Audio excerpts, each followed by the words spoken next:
He's going to probably say that you also had a gun or something. Just to eliminate that, do you have one in the car or on you? He had a G3070. I guess he was a sports guy because even his license plate said G37. Luckily, I mitigated it by turning my car at the exact same perfect time, and then he still sped off. So you were following him? No. He was following you? No, now this way happened as well. Okay. Did you guys ever like get out of the cars or anything like that? You yelled at him at the light or whatever, you guys got into it at the light? All it was verbal. He ever pull any weapons out on you or anything like that? No. Did you pull any weapons out on him? No? Okay. You guys are hired though? Real quick, you swear and affirm everything you said is true and correct? Yes, sir. All right. You have the right to remain silent. Anything you say will be used in court as evidence against you. It's like, bro, when I say he was hauling ass, and then I saw the Infinity is a G, even his license plate said G37S. I said, you even got your license plate representing your car. Okay. And all I hear is, he's driving reckless still. The way he's switching through lanes, he's literally like, I'm like, you know you driving reckless. He's looking at me like, I don't care. So the only time you had words with him was at that red light on the main road? Yeah. Do you remember exactly what was said between the two of y'all? I told him, you know you driving reckless? That car's quick as shit. You're hauling ass. And it's like, we're losing our lives. That's what you said to him? Yeah, that's what I say. I ain't going that depth. I say, you know you could have hit me and caused a big accident. That's what I said. Okay. Anybody get out of the car or anything like that? Not him, not you. Nobody approached anybody. He's saying that y'all pulled off of the main road there. You followed him, ended up in a neighborhood, right? Was there any kind of verbal altercation in the neighborhood at all? Yes. No, I was just talking to him like this through the window. What happens if I tell you we know you got out of your car? Certain things we're leaving out just to see how honest you're being with us.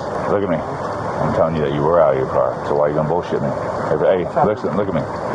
Take a second, take a deep breath. Try and remember everything. Honestly, I didn't want to say it, but yes, I did. Why wouldn't you want to say it? I'm just nervous because I don't want to get in trouble. I'm gonna be honest with you. Why would you get in trouble? I don't know. If I know you got out of your car, I might know a couple other things. Yes. So when you got out of your car, what did you do, sir? And what did you have? Mr. Woods. No, I'm trying to remember, did I have Take a deep breath. before I even open my mouth? No, you're smart, man. That's how I know you had the gun in your hand outside your pocket. Okay, so tell me why you had your gun out. Why did you get out of the car with the gun out in your hand? No, I only got it out of my car once. I can literally honestly say that. Okay.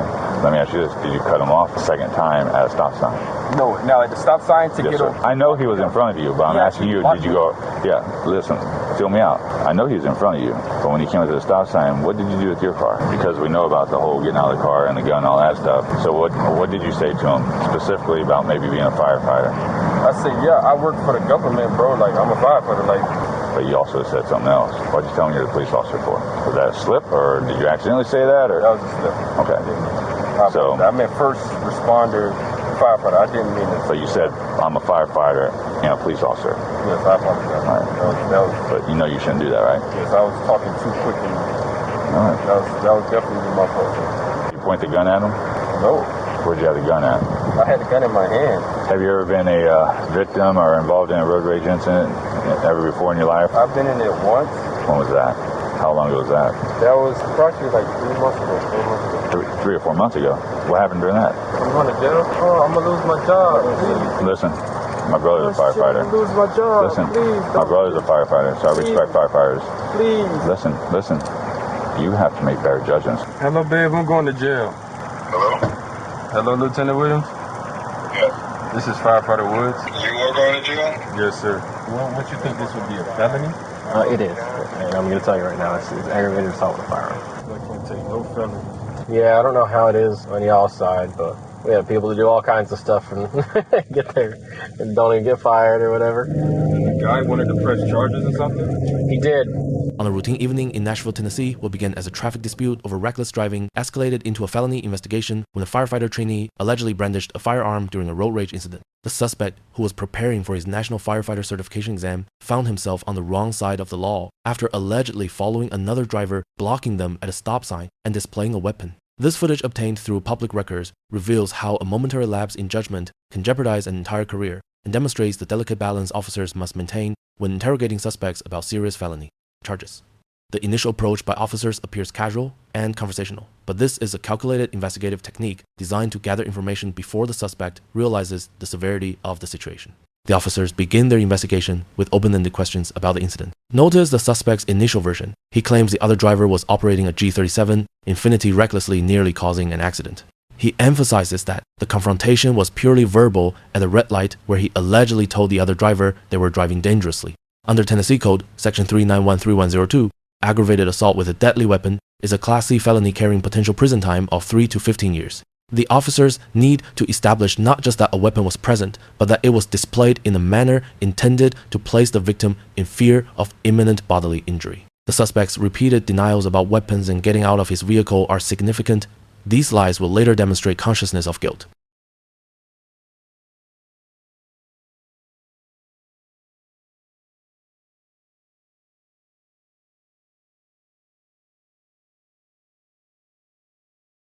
That's bad.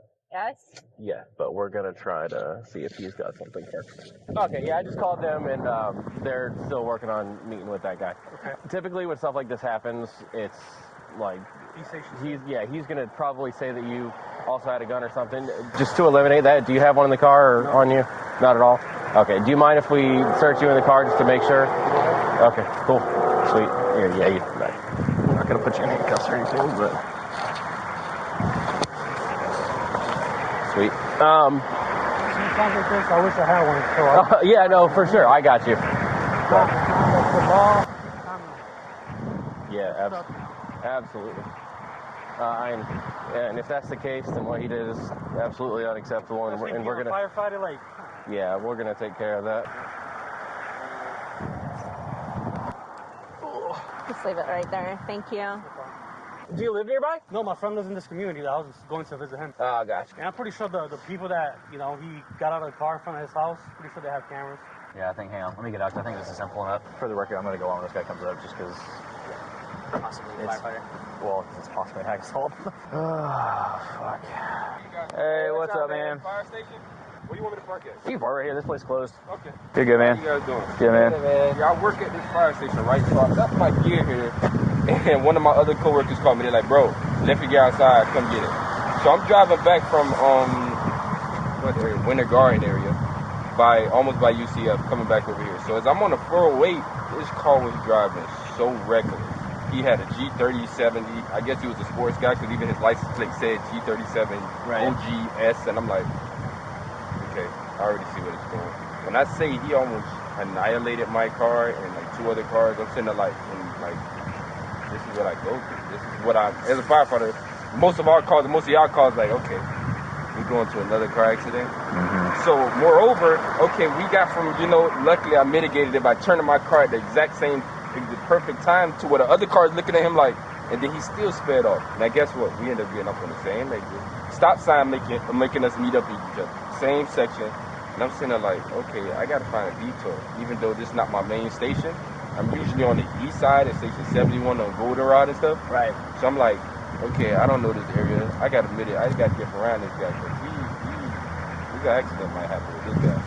So now we at the stop sign, and he looking at me like, Do you remember where that stop sign was? I was trying to, every time she asked me for a where, because it's not my main fire station, I'm actually looking at stuff like, right. Dang, what, like, because I don't know it. And I had to literally pull up here and look, this is Avalon and Hill something street, so you guys can get the exact location. But then the guy was like, our regular shirts have our badge on it and stuff.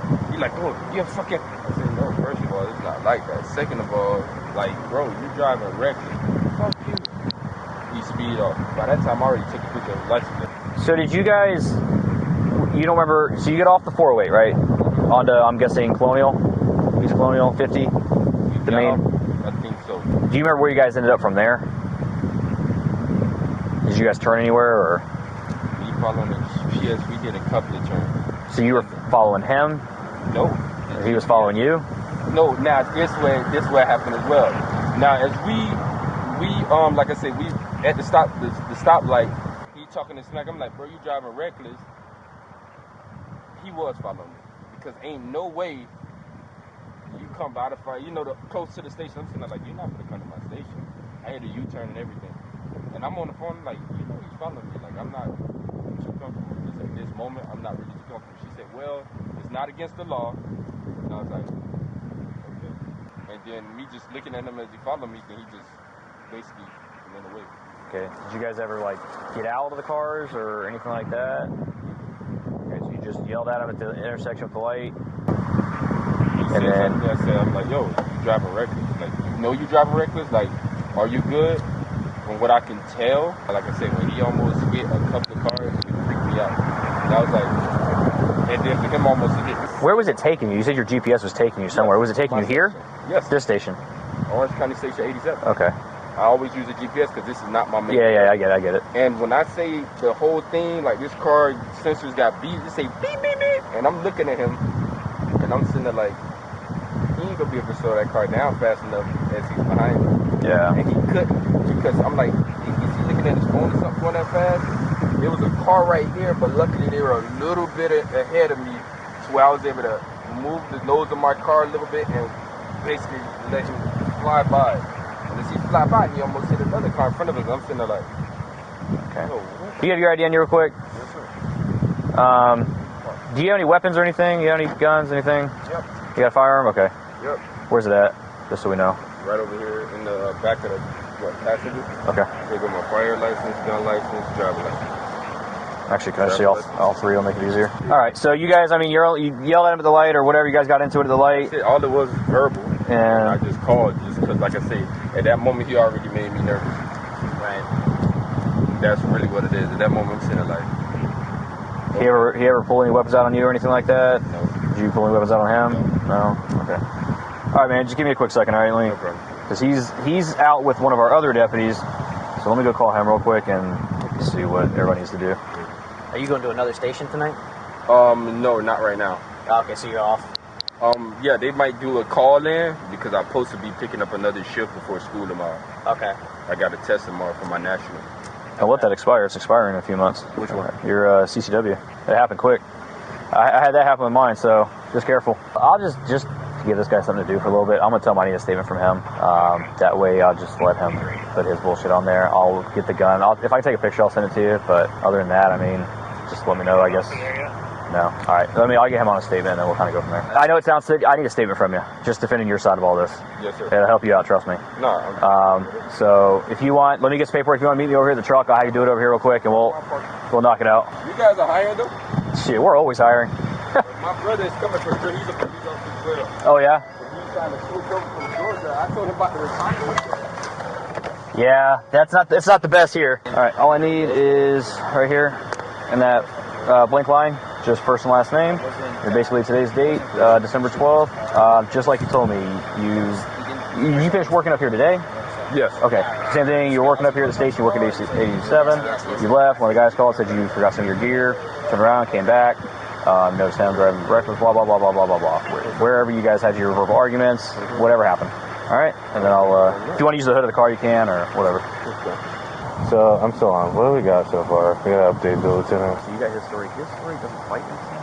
I did a U-turn and he continued to follow me. What else you want me to put? Just that nobody ever got out of the car. It was just verbal arguments through through the window, or however you want to word that.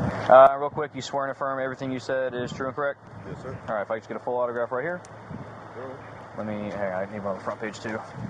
2 different pages. Hang tight, let me go talk to him real quick. What's your name, man? Anthony Wood. Okay. I was just talking to the other guy over there, and I got all of his stuff, and I just want to come over and talk to you again. And I know they all did, but just so I can hear it. But since he's saying what he said, and we've had you here for so long, before I do that, I just have to read you your Miranda rights. So, the Constitution requires that I inform you that you have the right to remain silent. Anything you say will be used in court as evidence against you.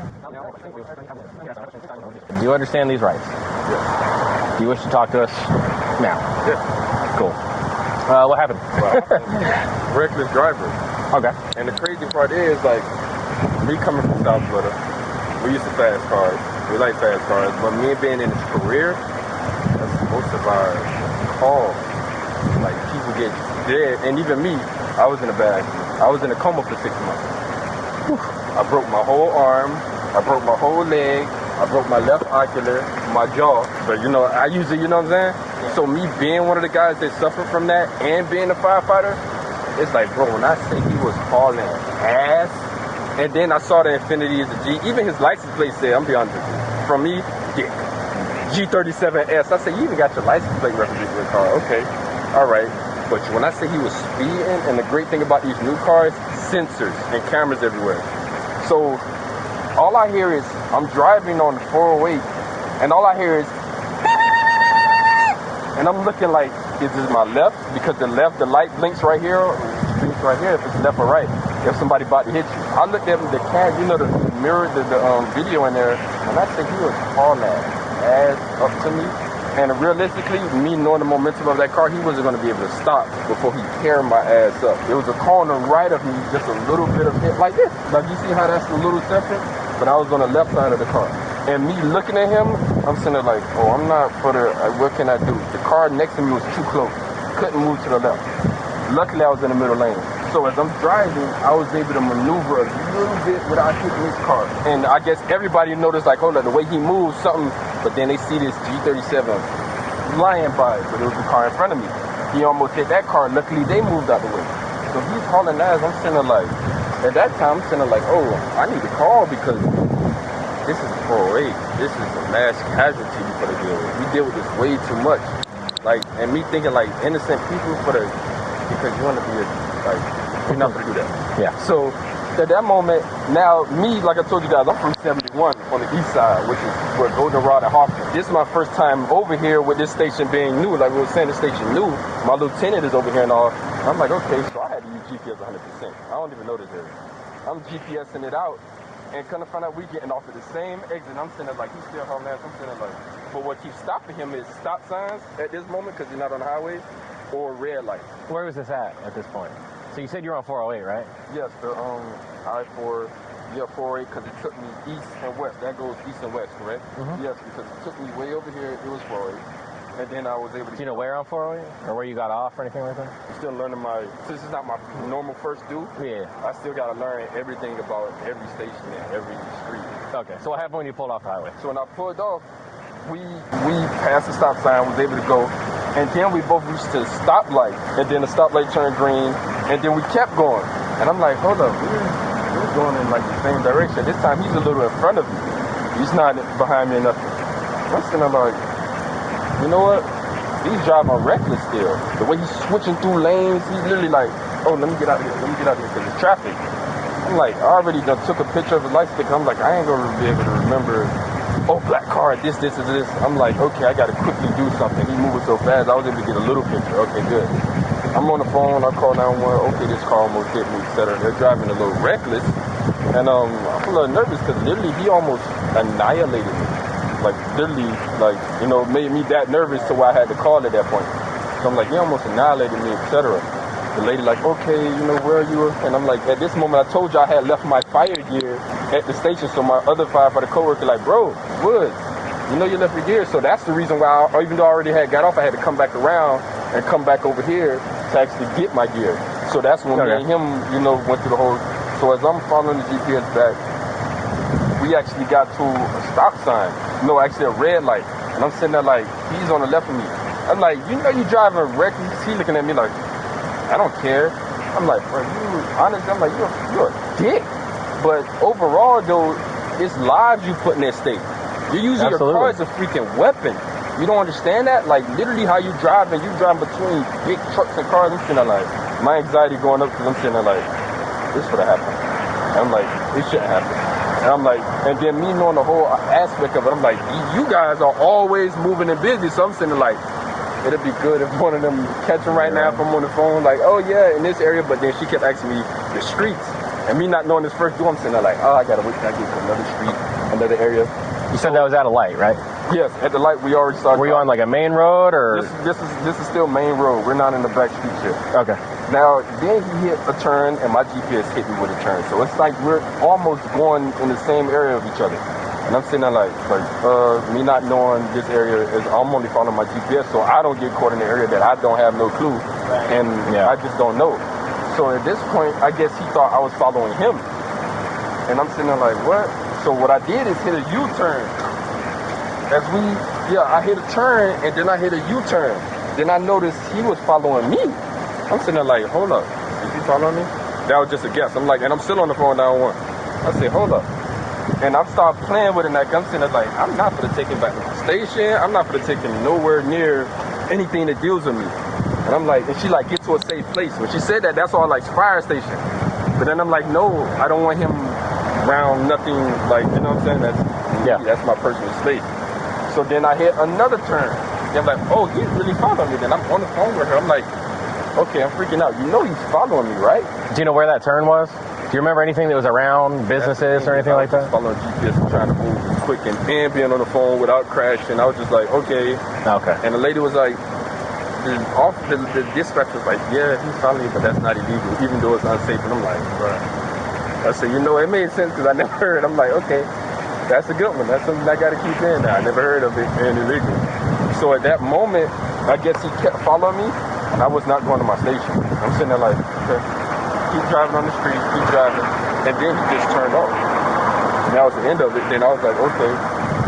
I told the lady, I looked at my GPS, it said Avalon Park or something, and then I looked at the Cross Street Hill something, and then that's what I told her, that's where Station 87 is, that's where I'm going to be in this area, at my station getting my stuff.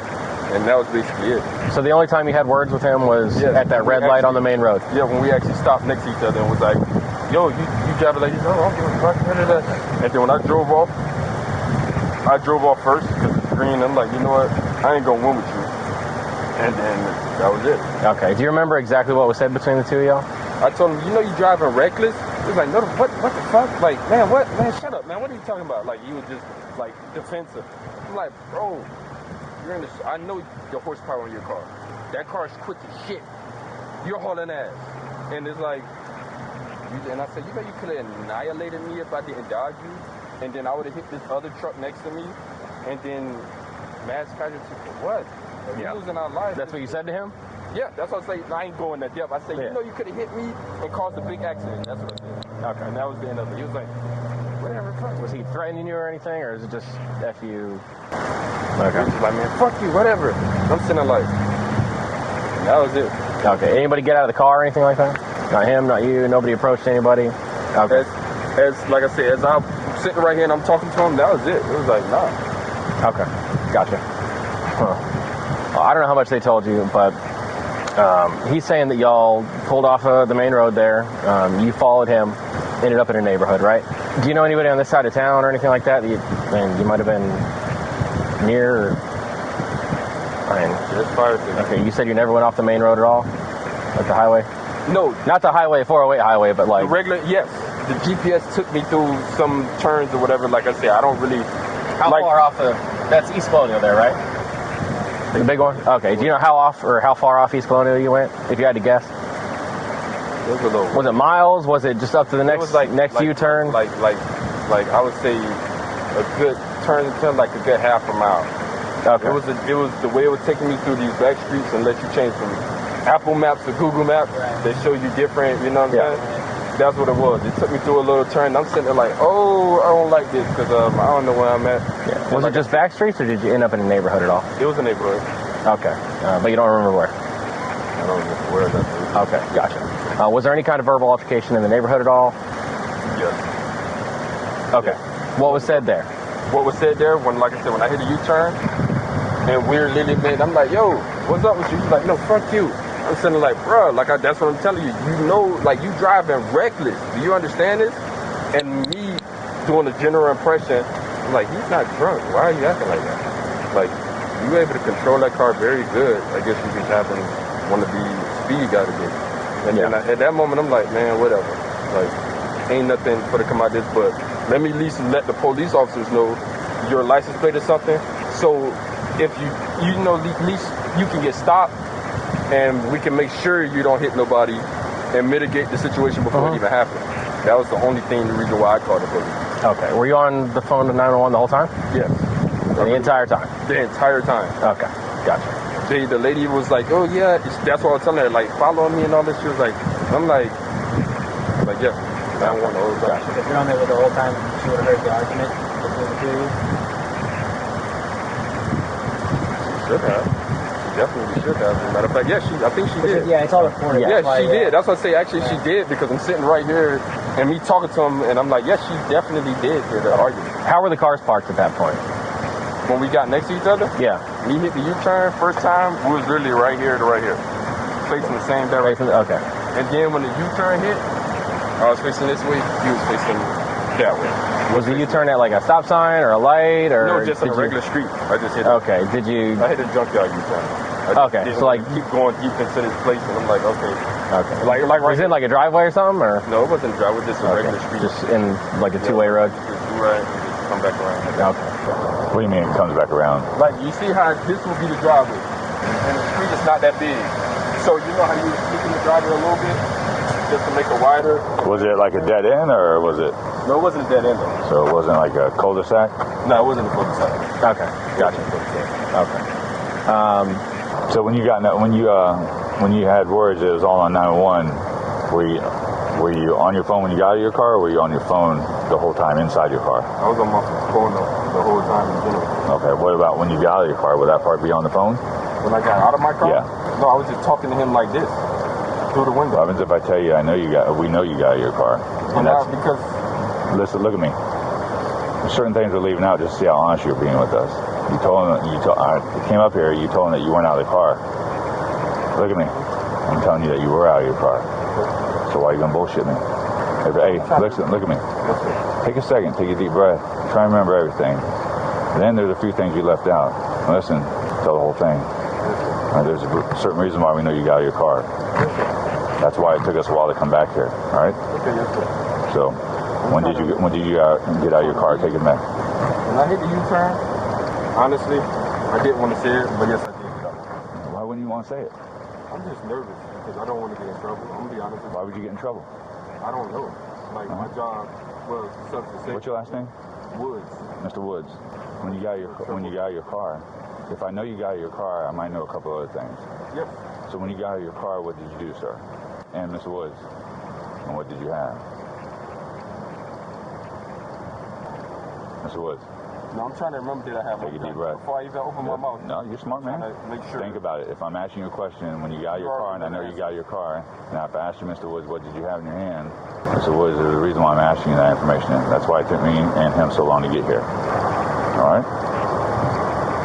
So take a deep breath and tell me what's up, man. What's that? I'm trying to think. All right, no problem. Take a deep breath, man. The nose in my car.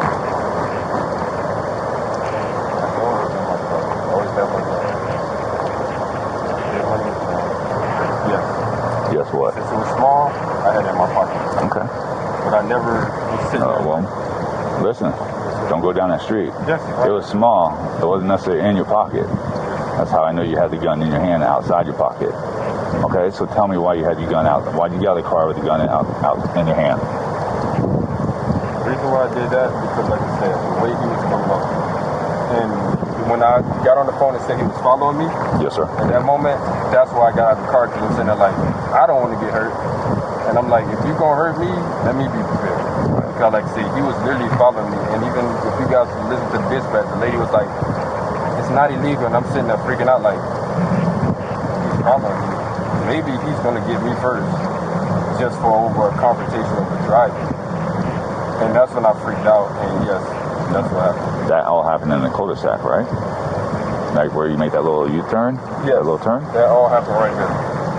When you all came in that cul-de-sac, who was the lead car? Who was in front? That's the reason why I'm asking you that. Be honest with me. He was the lead. He was the lead. So let me ask you this, Mr. Woods. If you're in fear, right, and he was the lead car, why were you still following him at that time?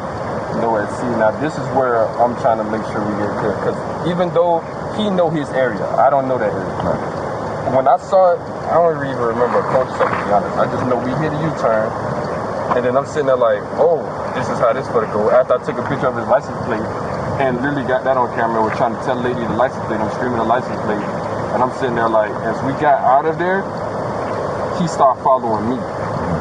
Because that's when, like I say, I got out of there, he started following me as well. That's when I was like, okay. Now, let me ask you this, Mr. Woods. When he was following you or you were following him, vice versa, that next stop, did you get out of your car again? No, I only got out of my car once. I can literally honestly say that. Okay. Let me ask you this. Did you cut him off a second time at a stop sign? No. Now, at the stop sign, to get away with me, he was in front of me. I remember that specifically as I'm on the phone. Right. I know he was in front of you, but I'm asking you, did you go, listen, fill me out. I know he was in front of you. But when he came to the stop sign, what did you do with your car? Went around him. Went around him and did what? Like, so if this is his car, when you went around and test of honesty here, did you stop or did you go? I went. So you didn't stop in front of his car first? What? Like his car's right here at the stop sign. When you went around him, you didn't stop here and then go? Did you stop in front of him? No, I never stopped in front of him. He actually stopped in front of me. But he was already at the stop sign in front of you when y'all left. He was already in front of me because at that moment, I feel like he was trying, like, I guess he was on the phone as well with you guys. And I'm saying, like, oh, you're trying to block me in. And that's when I actually went around him and made a left. Right. You know, when you got, let me go back for something. Because we know about the whole getting out of the car and the gun and all that stuff. And you're probably reading between the tea leaves here why I know that. Yeah. Right? So what did you say to him? Specifically about maybe being a firefighter? I said, yeah, I work for the government, bro. Like, I'm a firefighter. Like, see, this, like, that's what I am. Like, you're driving reckless. I'm not just a guy that, if you look off the looks, tatted up, big, and then just, you know what I'm saying? I'm not Mr. really Woods, I know you said you're a firefighter. The rest of that you're saying wasn't, I didn't hear that part. But you also said something else. What'd you tell me you're a police officer for? Was that a slip, or did you accidentally say that? Or? That was a slip. Okay. So I meant first responder, firefighter. I didn't mean it. So you said, I'm a firefighter and a police officer. Yes, I apologize. Right. That was, but you know you shouldn't do that, right? Yes, I was talking too quick. And all right. That was definitely my fault. Now let me ask you this. A couple other things still hanging off of the end of the tree leaves there that you didn't tell us. Is there anything else you want to, I want you to take a breath. Close your eyes. Think about what else you didn't tell me that you know that me, especially my partner right here, because he was gone, may know that you didn't tell us that we're going to have to add to the investigative report that we have to do because of this. I jumped out the car. Yes, I had my firearm. That was basically. You point the gun at him? No. Where'd you have the gun at? I had the gun in my hand. And where was your hand at? My hand was literally right here. Like, show me how you held the gun. I'm like, the gun was like right here. Show me what you were doing with your hand when you had the gun. Like, you know you driving reckless. Like, what are you doing? Like this. I never literally pointed the gun at him. Okay. I know you didn't. I know you didn't. But I wanted to see how honest you were going to be with me. But you were talking with your hands with the gun in your hand, right? Yes, sir. All right. Is there anything else? Take a deep breath, close your eyes, think back to this ugly incident here, and tell us what else that you should tell me that I and my partner right here already know. That was basically it. I actually did get out the car. Like I said, got nervous following the whole situation. And like it all started from me trying to dodge the accident, and then me trying to report his car, and then all it did is go downhill. That was totally, and like I said, even when, like I said, the whole incident was nerve-wracking. I apologize because I didn't do what I was supposed to do. What were you supposed to do? What I should have did is just took a picture, a best picture of his car, and just try to move away as much as possible, stay where I was, and just stay on the phone with you guys if anything, instead of just trying to make sure, I'm gonna make sure they get him. Like, no. That sounds pretty responsible with that part of it. Let me ask you this. Anything that happened tonight, what do you regret about tonight? I regret even getting out the car. That's what I regret. Even though I'm trying to, that's not my job to be trying to talk to people like, bro, this. Like, bro, you're not at the fire station, he's not your friend, and you don't know this person. You should have never got out and talked to him because that's not your job. And is that the only thing you regret? Even having my gun on me. Any other regrets?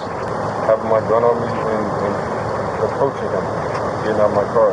That's really, I regret not doing exactly, just leaving it and stop trying to be, make sure you fix this guy or anything else. It's not my job. Or call 911, I got the tag, this guy's driving recklessly. If you could change anything about tonight, what would you change? If I could change anything about tonight, like I said, I would have stopped where I was if I felt that, and even, I would have stopped where I was. Even if it was in the main street, which would probably be better, because there's a lot of people around, I probably would have stopped where I was and just stayed on the phone, because at that moment, me thinking now, what could you do in main traffic to me that... All right. And if that guy was here right now, if we brought him here right now, what would you say to him? I would apologize, because at the end of the day, now, as you're explaining it to me, it's like, bro, I'm in my regular car, you wouldn't know who I am, I don't know who you are, and he doesn't know I don't know this area, and I'm just following GPS. And when the following and all that, if I was to put myself in his shoes now, I'd be like, okay, you got me twisted. Like, I don't know who you are. When you damn for me to get out the car and approach him, he doesn't know nothing about me. He doesn't know who I am, what I do, how I do it. I'm just a random person that's doing too much. And I would literally apologize to him because it's like, yo, it's not fair to you as me looking at it and put my foot in your shoes that what happened or what I did, because it's not understandable. You got any other questions for him? What did you do when you got back into your car and you said you left? What did you do with the gun? I just threw it in the back. On that bag where you found it? Yeah. You just left it there? Yeah. Okay. Where do you normally keep it? I usually keep it in the back where my bag at that we sleep in the station. Yeah. Is a cuffy holder back there that I usually sit it in. But that bag, you see how it's so close to the seat? Yeah. I couldn't sit it in that closer, so I just threw it back there. Have you ever been a victim or involved in a road rage incident ever before in your life, or is this like the first time? I've been in it once. When was that? And that was in Mall of Millennium. How long ago? How old are you now? 27? Yeah. How long ago was that? That was approximately like 3 months ago. 3 or 4 months ago. What happened during that? And I told you guys, the guys from Pine Hills, they put a gun on me. Was that during a road rage thing? Yes, he almost hit my car as well. And literally, he did the Panera Bread right there when you went into it.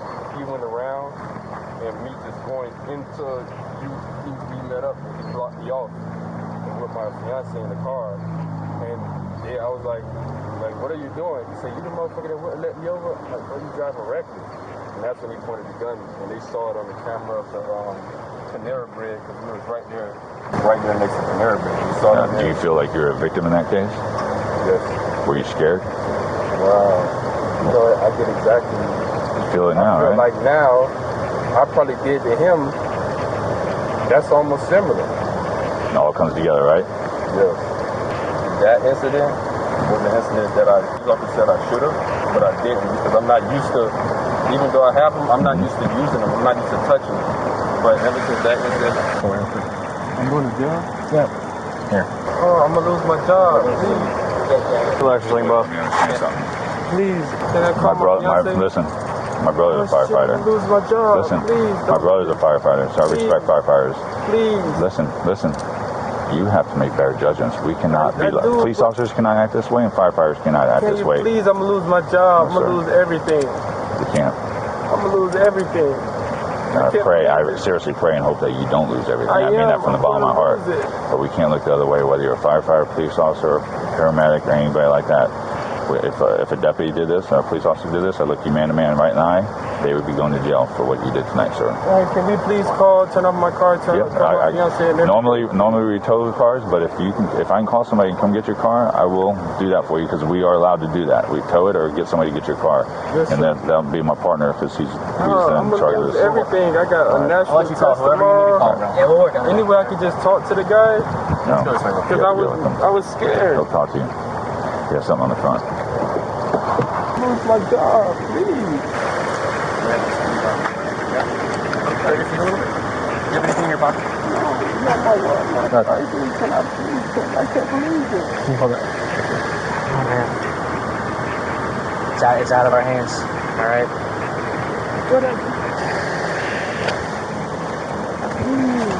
No, I can't believe this. I worked all these years, all this time to get where I'm at in life. You don't have anything in your shoes or anything, do you? Okay. Does somebody have to bail me out or something? Eventually, yeah. Okay.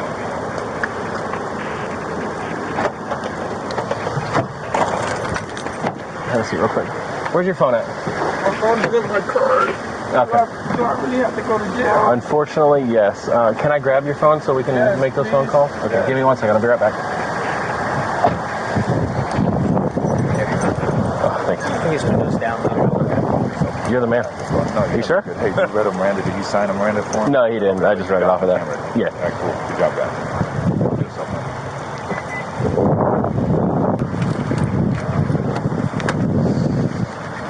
Oh, let me grab here. Take his deal real quick. Let me go grab his gun.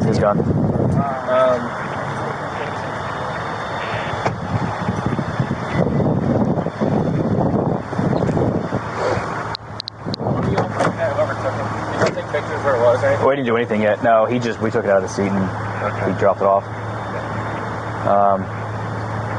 Yeah, you want us to submit it? If you can, since you found out where it was, do you mind? No, that's fine. It's on my dash. He threw it on my dash when I was sitting in there.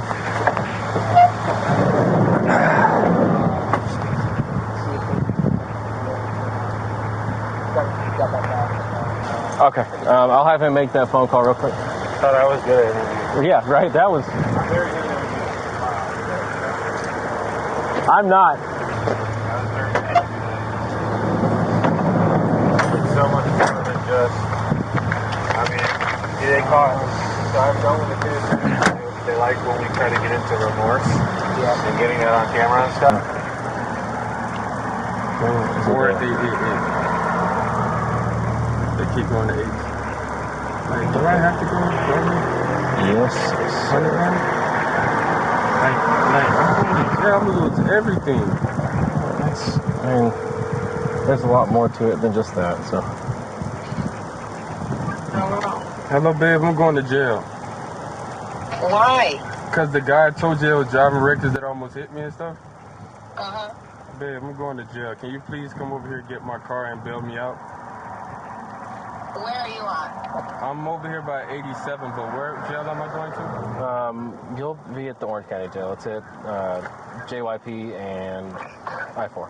Babe, it's JYP and I-4. Can you get the address down? Let me put the address. If you type Orange County Jail in Google, it'll bring you right there. There's only one. Orange County Jail. What happened? Babe, I'll talk to you about it later. Like, they're for the girl to take me. Orange County Jail. Yes. And can you come get my car? She has to get my car. Yeah, that's fine. The one is like, okay. Can you come to 87 right now and come get the car then? Like, you can park your car at the station and drive mine? And drive your car to the... Yes, okay. The police. And my ID and everything is in there, so you can use my debit card or whatever you need. You can bail me out. I'm on my way. Okay, do you know where 87 is? Yes, I know where 87 is. Okay, perfect. I'm just making sure. We'll have somebody hang out here with the car and the keys, so... And my wallet is in the car as well. Okay, I'm on my way. And after you get the car, can you please pick me up from the jail? Okay. All right, thank you. No, okay. I'm on my way. Yes, ma'am. Yeah, do you need to call anybody else? Is there anybody else you want to tell, notify? Do you got work tomorrow? Like, yes, is there anything that you want to button up while we're doing this? And just real quick, that bag in there with all your gear, you want me to have it dropped off at 87 over there, just so you can leave it over there. They're over there talking, now to see about everything. Okay, so for your gear, so. No, I'll just leave my gear back in my... Is it personal? Yeah, they give all us of our individual gear, but do you guys think I need to call my fire chief? I can't tell you what to do. Yeah, I don't know what it's like on y'all's side. But if it was me, I would give my supervisor a call. Just let them know, give them a heads up so they're not surprised with it in the morning. That's what we do. Yeah, that's what we do. I don't know how you guys do it, but it's up to you, man. Hello? Hello, Lieutenant Williams? Yes. This is Firefighter Woods. Hey, what's up, man? How you doing? The incident happened where I'm by station 87, and I'm going to jail, and I just wanted to let the lieutenants know or anybody know. You are going to jail? Yes, sir. Okay, hold on 1 second. You're not at work today, right? No, I just got off. I'm in front of station 87, basically. Yeah. Are you in front of, where you at? In front of station 87? Yes, they're about to take me to Orange County Jail. Alright, I'm coming in. Stay right there. Yes, sir. Okay. Well, that's interesting. I was just called over. Give me 1 second. What you think, this would be a felony? It is. And I'm going to tell you right now, it's aggravated assault with a firearm. If you think of anybody else that you need to call in the meantime, let me know. Yes. Do you think I'll get my job back after that? It all depends on what happens in court, bro. Like, there's nothing that says that the guy's going to cooperate or that the state's going to prosecute him or anything like that. It can go either way. And it could all go away, you know what I mean? So I can talk to the guy like, I will. Unfortunately, that'll have to happen down the line, like during the court process, and it's way beyond that at this point. So, But it is a possibility that it can get like taken care of in other ways. Give me just 1 second. Great situation. No control involved firearm. Okay. The girlfriend's gonna get the car. Yeah, she's coming. Do you have any interest in any of the gear that's in the car? Yeah. And we actually, I guess, want to put the car over here. Is the girlfriend? Does he want that? Does he want that? Where is he at? Does he want what? The car to stay? He said something to her about parking her car and driving his home, but if that's better, I'm sure it doesn't really matter what car goes Let's where. ask him if he's okay with the car. We can have somebody from the station drive the car. Yeah, to the station. Yeah, make it easy. Okay. Hey, they're wondering if we can park the car over there, or if somebody from the station can help drive it home or something like that. Whatever works. We can park at the station. Okay, gotcha. So, who's your direct supervisor? Who's my direct supervisor? Yeah. 71 is Lieutenant Needle. On the station? Yes. Okay. You need anything while we're... No. No, So I'm going to put your car over there. Can you tell my fiance that the car is over there then? Yeah, she said she was going to 87 anyway, so... do you want us to leave it here and let her drive it over there, or do you mind him driving it, or... Okay. All right, that's cool. Yeah, I drive it over. Okay, sweet. So, to kind of give you a rundown why you're going, they told me it's an assault with an aggravated weapon. Okay. Alright, I'm going to have to let the battalion know, okay? I called Chief Phillips, nobody answered. I was trying to call any chief. Alright. Let me, I think it's Shannon Teamer tonight, so I'll let her know. Alright? Yes, sir. Alright. So you still got my cell phone number, obviously, alright? So just let me know, okay? Yes, sir. All right. Is there anything that he should do, or like, does he need to let anybody else know in the meantime? I'm just trying to get this sorted for you, so you got an idea. Yeah, my wallet. She just need to get my wallet so she can at least get me out tonight. Okay. I'll take your ID with you, so you have that with you. But we can leave the rest in the car, and the keys will be with him. So everything else will be there. Just make sure it's locked up for us, please. Yeah, I might definitely make sure, especially together.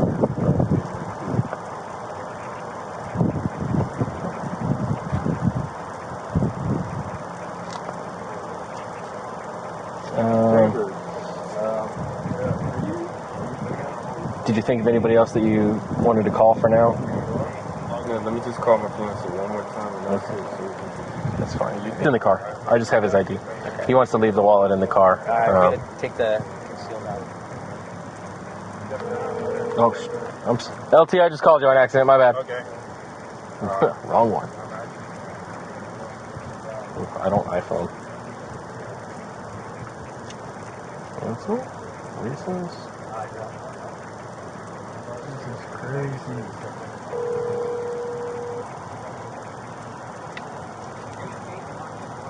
Hello? Where you at, babe? I'm on my way to the station. Okay, yes, my lieutenant is taking the car to the station. So you'll meet him at the station and get everything. Okay, what's your lieutenant's name? Lieutenant Williams. But it doesn't, you can just go to the station. Babe, I can't believe this, but yes. So yes. What's your badge number? 2718. 2718. We're gonna leave his wallet in the car, so you'll have that. Yeah, LT. Okay. We're taking his ID and I think his concealed weapons permit. So that should be the only thing that's missing out of that. But the lieutenant will have the keys and stuff because he's gonna drive it over. Okay. Okay. I'll be there in like 15 minutes. Okay. Yeah. Take your time. It'll be over there. If we need anything, I'll give you a call. I'll have the phone for a little while, but I'll probably end up turning it off to save battery at some point. Okay. Okay. Thank you. Okay. And you got the address for the jail, right, babe? Yeah, his fiance's already been notified. No, I just put like it says the Orange County, right? Yes, that's the right one. Okay. I'll look into that one when I get to the station. Okay, babe. Thank you. You're welcome. I'm on my way. Perfect. Give us a few years. Yeah. So, what do you think the process is? Like, So you will have a bond. So pretty much all you have to do is go through the like all the check-in procedures and stuff there, and then they'll issue the bond right then and there normally. If you pay the full bond, you can get out and do whatever. I don't know what it is off the top of my head. I'll have to look. I'll let you know. If you go through a bail bondsman, you only have to pay 10% of it. So if the bond's $2,500 and you go through a bondsman, you only have to pay $250, and then you'll be out. You'll definitely be out, tonight, tomorrow, whatever the case is. You don't have to wait to see a judge or anything because it's not a domestic violence charge or anything like that. So, it is. It is. You want the car to be parked here by your boys, or yes, what? my LT Yeah. said he's going to Yeah. You want that? We're okay with it. Yep. Yeah, I drive it over there. But after that, you'll be out, and then it's just like phone tag with the state attorney and all of them. I don't know exactly how their process goes or how long it'll take to get it all worked out, but that's Okay. Hello?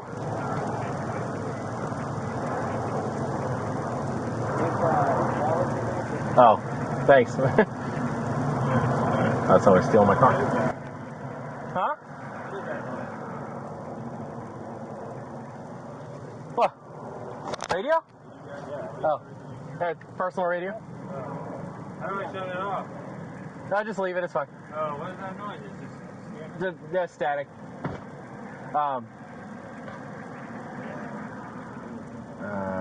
What was I saying? Dang. Yeah, and then court process after that, but that depends on the attorneys and stuff. So you'll be working with them after that. But you'll definitely be out tonight, tomorrow morning. I don't know exactly how long it'll take, but it shouldn't take that long. Give us a few. Okay. Yep.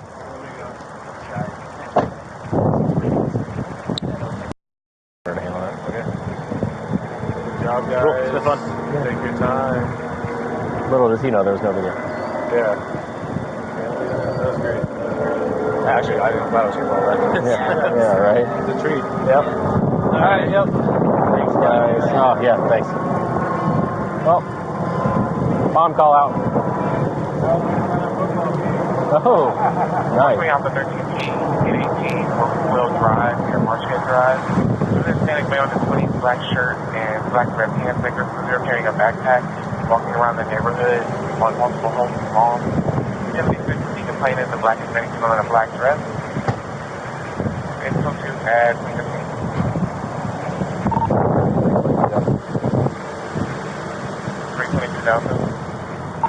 Black male 1015, I guess I'll firearm. Number 1015, I guess I'll firearm 2015. Sir, did you bring the phone? Yep, I got it. Thank you, sir. Yep. My ID? Yep, I've got that too. You need to call anybody while we're driving? No, or anything like that? 22 verbal reference. I'll keep it on until we get there, just in case you think somebody. Just because I don't want to. I know you get to make a phone call or something like that when you get there, but if you've got stuff that you want to do, then I'd much rather let you handle all that now. Just in case, because I don't want them to be like, no, you only get one. If that's the case, I don't know if they still do that anymore or not, but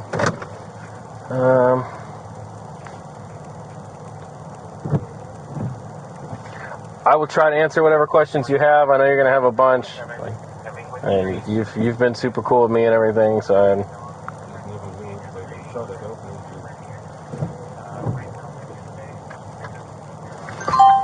Yeah, I got you. This is open, right? Yeah. If you get cold or hot or anything, let me know. Hopefully this gets dropped down because I can't take no felonies. Oh, for sure. I hope so too. Everybody makes mistakes, bro. I need a big mistake trying to make sure I'm protected. They deal with road rage. I got a gun pulled on me, and I was just trying to make sure I don't get shot. Yeah, I got you. Just went wrong. I mean, I would make sure that you articulate that at some point, like, you may have been in the wrong for being where you were, but, and that may help you. So, hold on. Get a phone call again. Hey, I'm on. What's up? Hey, LT, just want to make sure that you're Okay. Okay. Okay, just because the statement and the... Okay, sounds good. Yep. All right, fine. Yeah, and it's not illegal to argue. Road rage isn't illegal. So, man, maybe you can try using that previous experience to justify that, like... I was just being nervous trying to help him make sure I don't get shot and then have my gun in my hand. I guess I shouldn't have had it in my hand. Yeah. I mean, you definitely shouldn't have, that's for sure. So I did, never been in something like this.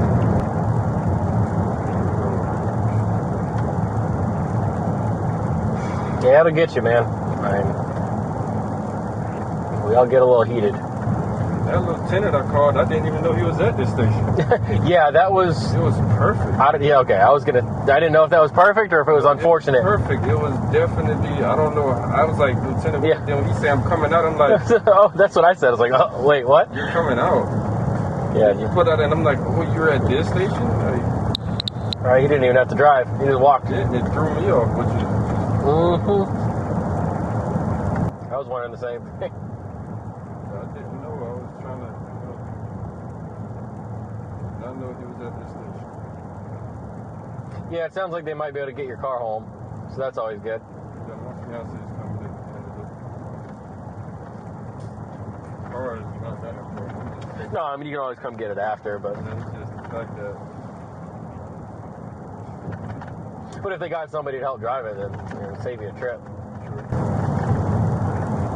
Otherwise, she'd have to bring somebody,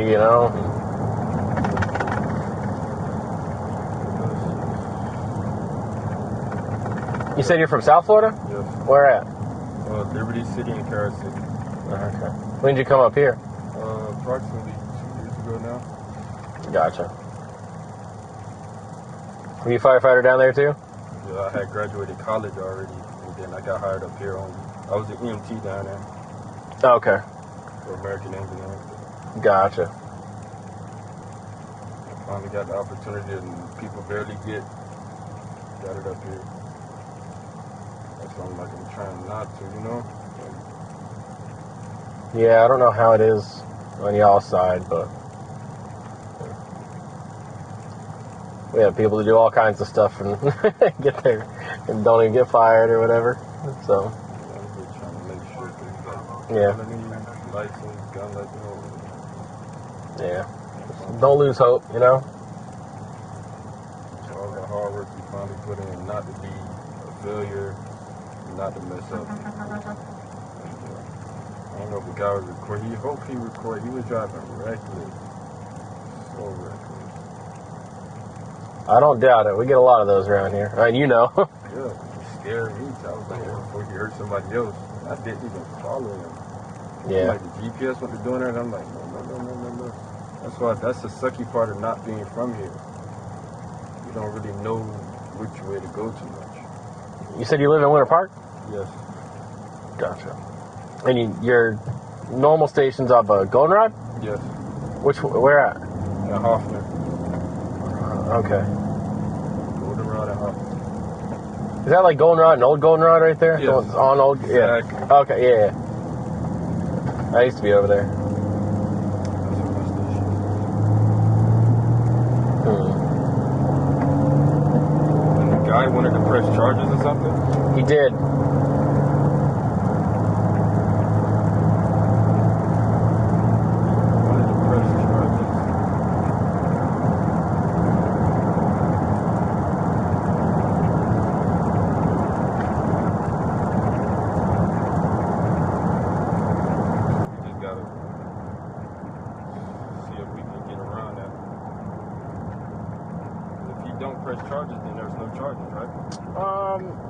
Normally, no. I think the state can still pursue it if they want to. But to my understanding, I think they only normally do that for really serious stuff. Because it's real hard to prosecute something if the victim isn't willing to be there. Then you'd only get one side of a story and all that, and I don't know if it's worth their time normally. So And it's definitely a process, and a lot of people just get tired of the process or waiting or whatever and dealing with it. And gotta get the process done because it's my livelihood. For sure. The only way, you know, I'm able to keep myself afloat. Yeah. Handle this within a year, that's great. Yeah, I don't know what kind of time limits they have or anything like that, but I don't know if I'm gonna need a lawyer or what. you will.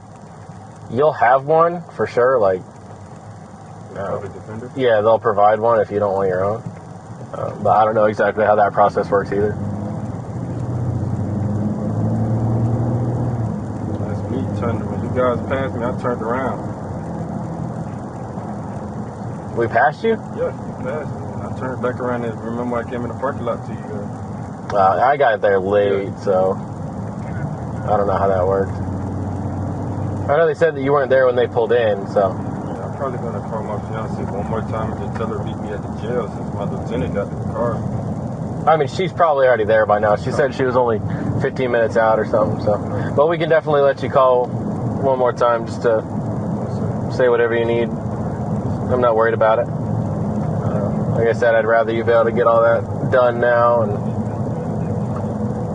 and as long as work knows, and you know, they know you're gonna be tied up a little bit and stuff like that, then we're good. You got school too? Yes, I was supposed to take my Nashville tomorrow. Gotcha. Paramedic. That's what I'm like, what? Still gonna try to go to school, but. When do you have school next? 9 in the morning. Right, yeah, if you make it, and if you miss a day, like, what's the worst that'll happen? It's my nationals. Oh, yeah, oh, that's right, that's... Test, the final. Of course. Of course. We can always ask what the process is when we get there.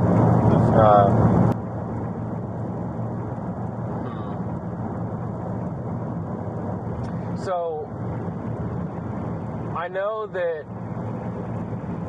like, for law enforcement and stuff, if we let them know that we're law enforcement, they'll, like, kind of keep us separated from most of the people in there just to avoid issues. I don't know if it's the same for y'all. I don't want to put your business out there, but if you want us to bring it up, then we can. Okay, all right. I just wanted permission first before I went out and started telling them stuff, but and it may or may not be the same, but since you're out dealing with all these people and all that, it's probably better to ask. Isn't there different types of felonies?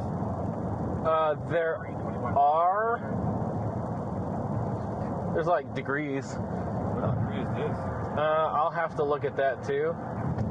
I mean, it never really makes a difference on our end, so I don't pay attention to those.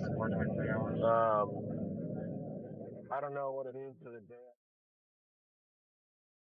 Watch carefully as the interrogation technique shifts. The officers move from passive information gathering to active confrontation. They're employing the read technique, stating definitively, "I know you got out of your car to test whether the suspect will maintain denial." This is the critical moment where many suspects begin what researchers call incremental disclosure, admitting to lesser actions before acknowledging more serious ones. The suspect's body language changes noticeably. He looks away, shifts in his seat, classic indicators of deception that trained officers recognize. When the officer says, "Look at me, why are you going to bullshit me?" he's applying calculated psychological pressure. The Miranda warning is now transforming this from a field interview to a custodial interrogation. Under Miranda v. Arizona, this protects the suspect's Fifth Amendment rights, while ensuring any subsequent statements are admissible in court. The breakthrough occurs when the suspect finally admits he did exit his vehicle. But notice how he still minimizes, "I only got out once." The officers press further, knowing from the victim's statement that there's more. They ask about the stop sign incident specifically, and the suspect begins to crack. He admits to having a firearm, but attempts to frame it defensively. Under Tennessee's self-defense statute, Title 39, Section 11 to 611, a person may use force when and to the degree they reasonably believe is immediately necessary to protect against unlawful force. However, pursuing someone blocking their path and displaying a weapon rarely meets this standard. The suspect's justification that the other driver was driving reckless doesn't constitute an imminent threat of bodily harm required for armed self-defense. A critical revelation emerges. The suspect falsely identified himself as both a firefighter and a police officer during the confrontation. He admits saying, "I work for the government, I'm a firefighter," but then also claimed to be police. Under Tennessee Code, Section 3916301, criminal impersonation of law enforcement is a Class B misdemeanor. For someone in firefighter training, this abuse of authority is particularly damaging. Fire departments maintain strict moral character requirements, and a felony arrest, even without conviction, often results in immediate termination from training programs. The suspect is literally 1 day away from his national certification exam, and this incident will likely end his firefighting career before it begins. The officers explain the tactical and legal failures of the suspect's actions. Pursuing an unknown subject into a residential area violates basic safety principles taught to all first responders. He abandoned the protection of his vehicle, approached on foot with a weapon, and created a dangerous situation that could have resulted in tragedy. Professional emergency responders are trained extensively in de-escalation, the opposite of what occurred here. The proper response to aggressive driving is to maintain distance, know the license plate if possible, and contact law enforcement if you feel threatened. Instead, the suspect's actions transformed him from potential victim to aggressor under Tennessee law. His admission that he cut off the victim at a stop sign while armed constitutes aggressive driving, elevated to criminal assault. As the reality of felony charges sets in, we observe the suspect's emotional state deteriorating. He mentions his fiancée, his upcoming exam, his career aspirations, all now in jeopardy. The officers maintain professionalism while explaining the booking process. This is a textbook example of how interrogation should be conducted. Firm but fair, gathering evidence while respecting constitutional rights. The suspect's admissions are particularly damaging because they came after proper Miranda warnings, making them fully admissible in court. Tennessee courts have consistently held that post-Miranda statements are given significant weight, especially when they contradict earlier denials. The conversation shifts to practical matters. The suspect asks about bond court dates and the possibility of getting out before his exam. The officers explain they don't control these decisions, but given the felony charge, he'll need to appear before a magistrate.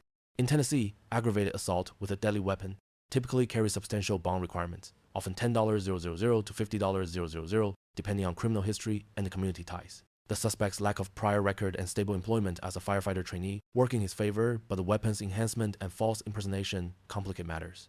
The officers note that pressing charges isn't entirely up to the victim. The state can proceed regardless, especially in weapons cases. Further details emerge as the suspect provides more complete disclosure. He describes the initial traffic interaction, claiming the G37 driver was hauling ass and driving recklessly. However, his response, following the driver, getting out with a weapon, and confronting them, far exceeded any reasonable response to poor driving. The officers probe about exact words, exchange positions of vehicles, and specific actions taken. Each detail adds to the prosecution's case. Under Tennessee case law, particularly State v. Sims, the prosecution must prove the defendant intentionally or knowingly caused another to reasonably fear imminent bodily injury. The suspect's own words provide this proof. The suspect attempts to minimize his actions by claiming he never pointed the gun directly at the victim, but under Tennessee law, brandishing doesn't require pointing. Simply displaying a firearm in a threatening manner during a confrontation satisfies the statutory requirement for aggravated assault. The officers explain this legal nuance while continuing to document his statements. They're building what prosecutors call a consciousness of guilt case. The suspect's evolving story from complete denial to partial admission to full confession demonstrates he knew his actions were wrong. His repeated attempts to justify the confrontation as concern over reckless driving ring hollow when weighed against his decision to arm himself and pursue. The extended conversation reveals more about the suspect's state of mind and background. He's young, working toward a respectable career, engaged to be married, not the typical profile of someone who would commit assault with a deadly weapon. This illustrates how road rage can affect anyone regardless of background or character. The officers note he seems genuinely remorseful, which will factor into plea negotiations. In Davidson County, first-time offenders with clean records often receive offers for judicial diversion, a program allowing charges to be dismissed after successful completion of probation. However, the firearm involvement and false impersonation could make prosecutors less willing to offer such favorable terms. As transport preparation begins, the officers allow the suspect to contact his fiancée. These moments humanize both the suspect and officers, showing the real impact of criminal charges on families. The suspect expresses concern about his job, his test, his future, all legitimate worries now that he faces a felony charge. Tennessee employment law generally allows termination for felony arrests, even without conviction, especially in positions of public trust like firefighting. The officers show empathy while maintaining appropriate boundaries, explaining they can't make promises about his case outcome, but noting his cooperation will be documented in the report. The final portion of the interaction involves discussions about the legal process ahead. The suspect will be photographed, fingerprinted, and held pending a bond hearing. His case will be assigned to the Davidson County Criminal Court, where he'll face arraignment within 48 to 72 hours. The typical trajectory for such cases involves months of legal proceedings, discovery motions, plea negotiations. Based on similar cases, we've researched the most likely outcome is a negotiated plea to a lesser charge, possibly reckless endangerment, with probation, community service, and weapons restrictions. The prosecution's strong evidence, the suspect's own admissions, and the victim's testimony make trial risky. As the video concludes, several lessons emerge from this incident. First, road rage with a weapon transforms a traffic dispute into a potential felony with life-altering consequences. Second, lying to police during an investigation only worsens the situation. The suspect's initial denials undermine any credibility he might have had. Third, claiming to be law enforcement when you're not adds additional criminal charges and shows concerning judgment. For anyone watching, if you're involved in a traffic dispute, the only winning move is to disengage. No amount of anger or frustration justifies pursuing another driver or displaying a weapon. Based on our analysis, we assign the following grades. The suspect received a D for multiple serious errors, including road rage, brandishing a weapon, false impersonation, and initial dishonesty with investigators. His eventual cooperation prevents a failing grade. The Nashville Metro Police earn a B for conducting a professional interrogation properly, Mirandizing the suspect and maintaining composure throughout. Minor deductions for some procedural delays. The complainant, though not seen in this footage, receives a B+ for avoiding escalation and immediately reporting the incident to law enforcement. This case serves as a powerful reminder that one moment of anger during a traffic incident can destroy years of career preparation and alter the entire trajectory of your life. Thank you for watching this analysis of law enforcement interactions through legal and tactical perspective. The final portion of the interaction involves discussions about the legal process ahead. The suspect will be photographed, fingerprinted, and held pending a bond hearing. His case will be assigned to the Davidson County Criminal Court, where he'll face arraignment within 48 to 72 hours. Based on our research of similar cases in Davidson County, here's the likely trajectory. The suspect faces initial charges of aggravated assault with a deadly weapon, a Class C felony carrying 3 to 15 years. However, first-time offenders rarely receive maximum sentences.